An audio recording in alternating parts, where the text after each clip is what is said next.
What if the United States government quietly started stacking Bitcoin? Not banning it, not fighting it, but treating Bitcoin like gold. In 2025, the idea of a US strategic Bitcoin reserve is no longer just a theory. So is the government actually buying Bitcoin?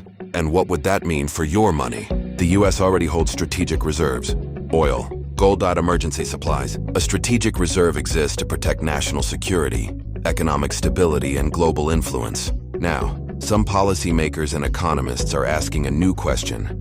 Should Bitcoin be part of that reserve? Bitcoin is no longer a fringe asset.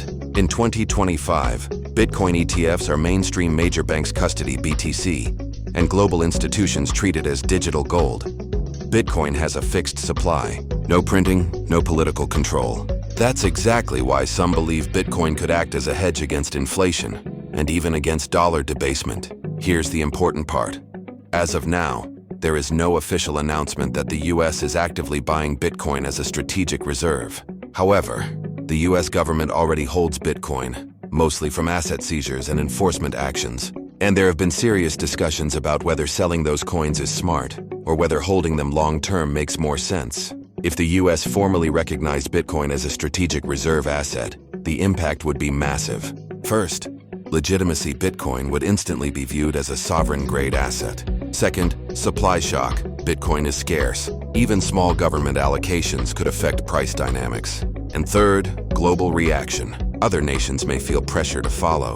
Of course, there are risks. Bitcoin is volatile. Political sentiment can change, and governments prefer control, something Bitcoin doesn't offer. That's why many believe the US may never officially label Bitcoin a reserve asset, but instead allow market forces to do the work.